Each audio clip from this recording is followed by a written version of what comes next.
Et on est en direct du Sénégal avec le chercheur Mathias Soungpé, administrateur du programme de gouvernance politique de l'ONG Osiwa. Mathias Soungpé, on vient de le voir, l'aménagement du territoire, davantage de routes.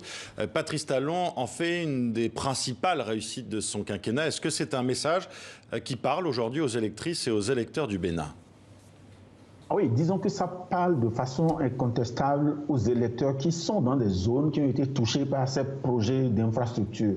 Donc, comme vous l'avez dit, dans l'élément qui est passé tout à l'heure, en général dans les grandes villes du pays, Cotonou, Porto Novo, Parakou, etc. Alors, on voit aussi beaucoup de manifestations, je le disais tout à l'heure. Il y a d'ailleurs eu un mort aujourd'hui et 6 blessés dans un rassemblement réprimé par la police à Savé. Ces manifestants réclament le départ de Patrice Talon. Qu'est-ce qu'ils lui reprochent exactement ? Disons qu'en ce moment, il y a deux reproches fondamentaux qui sont faits au président de la République. Le premier est lié au fait que, à cause des réformes politiques qui ont été menées, n'est-ce pas, au Bénin depuis 2018, donc après son arrivée au pouvoir, on s'est retrouvé dans la situation où ce sont seuls les partis politiques qui soutiennent le chef de l'État qui étaient en mesure de permettre aux candidats à la présidentielle d'être acceptés. Et donc, pour l'opposition et pour une partie de l'opinion, c'est comme si l'élection était plutôt fermée et n'était pas inclusive. Ça, c'est le premier reproche qui est fait à ce processus et au président en ce moment. Le deuxième, c'est qu'à la suite, n'est-ce pas, de l'amendement constitutionnel de 2019, son mandat qui devrait expirer le 5 avril à minuit a été rallongé de 47 jours à peu près. Et donc, pour l'opposition et une partie de l'opinion publique, à partir du 6 avril à 0h, ils considèrent qu'il n'y a plus de président au Bénin. Et donc, il y a ceux qui appellent à sa démission et ceux qui rejettent le processus électoral parce qu'ils considèrent qu'il n'est pas inclusif.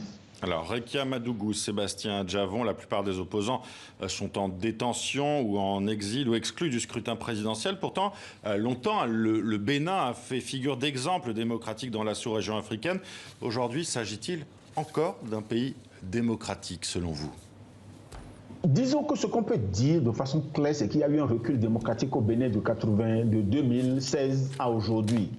Et pour moi, il y a au moins deux raisons qui peuvent fonder cette position. La première, c'est que tous les indicateurs que je connais, tous les indices qui mesurent la démocratie, la liberté, les libertés fondamentales, disons la liberté de la presse, etc., montrent de façon claire qu'il y a un recul au Bénin ces dernières années. Et donc, de ce point de vue, c'est indiscutable. La deuxième raison concerne le président Talon lui-même, qui a dit à plusieurs occasions que lui, ce qui compte et ce qui est prioritaire pour lui, c'est le développement. Et que si pour cela, il faut faire des entorses à la démocratie et aux droits de l'homme, il est prêt à s'en accommoder. Et donc, je peux dire qu'il y a un recul démocratique au Bénin, mais qu'on a un président de la République qui l'assume et qui l'a lui-même reconnu publiquement à plusieurs occasions. Patrice Talon, il l'avait dit, il était favorable à un quinquennat unique, pourtant il se représente aujourd'hui. Il faut dire aussi qui il est, c'est un industriel, on l'a appelé longtemps le roi du coton. Il soutenait d'ailleurs l'ancien président Yahi Boni. Après, il y a eu aussi cette affaire d'empoisonnement, évidemment.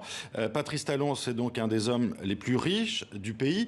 En 2016, il y avait pas mal de procédures judiciaires contre lui, en France, en Suisse et même au Bénin. Où en est-on ?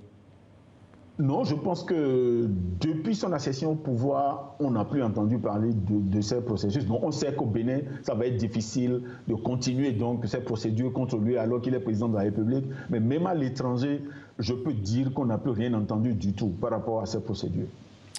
Quel scénario, selon vous, dimanche, à quoi s'attendre ? Patrice Talon réélu ? Bon, disons que de mon point de vue, étant donné que c'est lui-même, et indirectement à travers ses partis politiques, qui a choisi ses compétiteurs, de mon point de vue, c'est très difficile d'imaginer qu'il puisse les choisir pour perdre. Et donc, si les élections s'organisaient dans des conditions normales, je suis de ceux qui pensent que sa victoire est déjà garantie. Le seul problème qu'il a pour le moment, c'est le taux de participation. Est-ce que les citoyens vont juger que le jeu vaut la chandelle de se déplacer pour aller voter? Et comme il se rappelle très bien qu'on était dans la même situation en 2019, parce qu'au législatif de 2019, seuls deux partis politiques soutenant le chef de l'État avaient pu participer à ces élections. Et de façon historique, le taux de participation était à 27%, contre une moyenne de 66% depuis 1991. Et donc, le vrai problème pour lui aujourd'hui, c'est le taux de participation. Mais à côté de ça, à cause des manifestations qui ont lieu depuis le 6 avril, il y a quand même aussi des incertitudes sur la tenue des élections dimanche. Parce que, comme vous le savez, le matériel électoral n'est pas encore déployé alors que les voies sont barrées un peu partout à travers le pays. Oui, il y a peut-être un risque de violence comme lors des élections législatives de 2019. Merci Mathias Youngpé d'avoir été en direct du Sénégal avec nous.